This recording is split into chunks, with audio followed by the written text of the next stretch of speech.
Now welcome on board Harsh Dugar, the ED at Federal Bank, to talk about how their performance has been this quarter. Harsh, great to have you in ET now. First and foremost, you've mentioned at the board meeting about fundraising via rights issue. Throw more light on the same.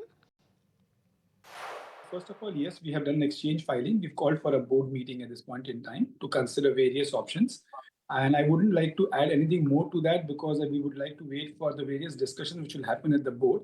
So within a couple of days, you will get to know about that as well. So please allow us the leeway to get back to you on that. And on the provisioning side of things, right, Harsh? Hi, good morning, Harsh. It's not comparable YOY due to the bank's change in norms. Q3 FY25 is when you change that. Can we expect provisions to come down from next quarter on an absolute basis, even without favorable base effect? Is that how one reads it? Okay, so let me just take a step back on the asset quality part and give you a broad overview before I answer your question. First of all, our asset quality in terms of GNP has been at its decadal best at 1.83%.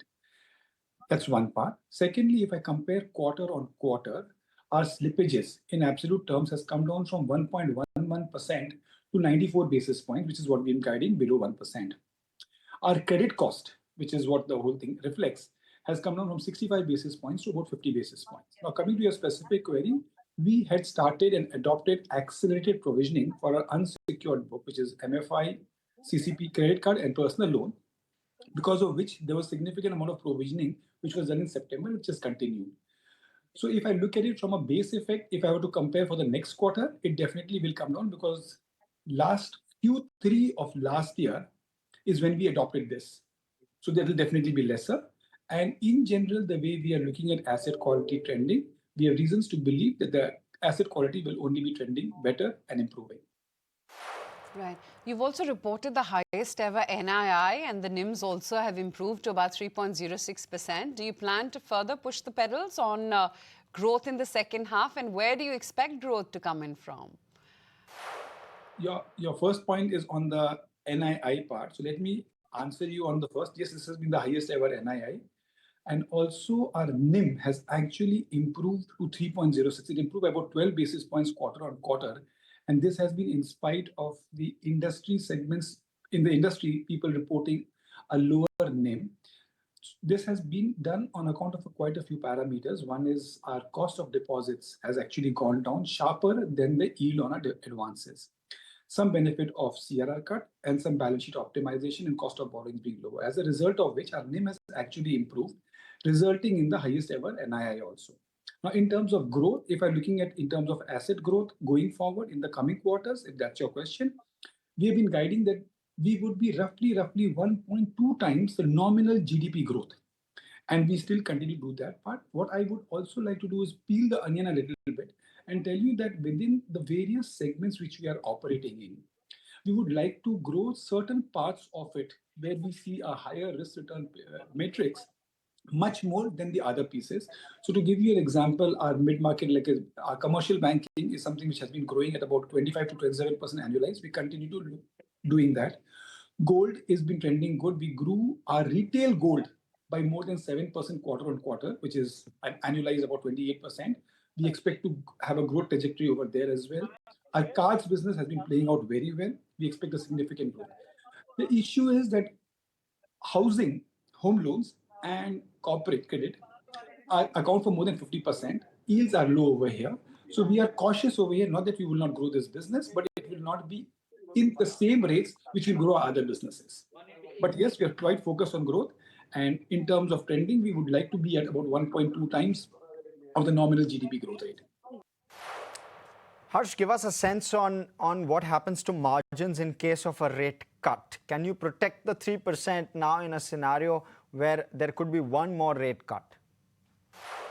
Typically, what we always see is when a rate cut typically happens, the yield on our advances drops more or less instantaneously, but our deposits gets realigned with a lag. So there could be an impact on account of that. But if I were to look at my core businesses, there are 3-4 things which I would like to add.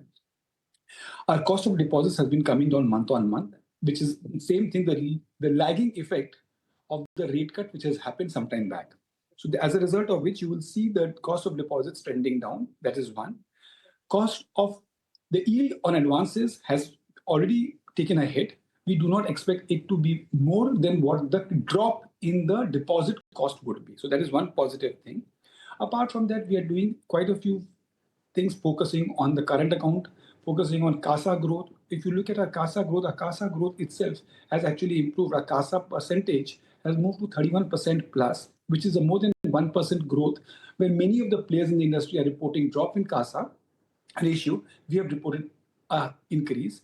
If I were to look at a little bit more in the CASA and look at average CASA, that has actually improved by 1% QOQ and about 1.2% YOY. These things will help us in terms of containing our costs. So these things put together, I would only say, yes, we are reasonably confident that the trajectory is upwards in terms of NIM margin. And we also guiding that there will not be so much of volatility because we have also reduced our reliance on our assets which are linked to repo, which has actually come down from 53% to less than 50%. And a portion of fixed rate book has also improved, as a result of which the volatility which can come with rate movements is also being moved downwards. Having said all of this, while we do expect our margins to improve, the rate cut could have a blip in a quarter till such time it catches up again on the lower cost of deposits. Right, and will you continue to be cautious in microfinance and personal loan segment as well, where degrowth is there in the second quarter?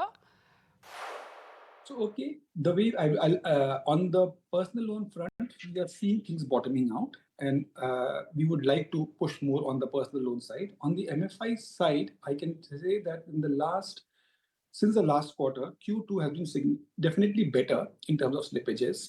It has come down after peaking in May, June, July, August, and September. Sequentially, each month has been lower than the previous month. And this gives us hope and confidence that it should trend better. But at this point of time, given the external situation and the restrictions of the number of banks a borrower can borrow from has been restricted, and the overall cap is being there and asset quality is being ensured, there has been tightening in the MFI industry itself, as a result of which you would like to weigh it out and then start growing with the lag. So while we are cautiously looking at it, things are improving. But at this point of time, we really don't want to commit to growth at this point of time till we see very clear signs of green shoots. Harsh, you spoke about improving asset quality metrics. I'm trying to understand how much more scope is there for that.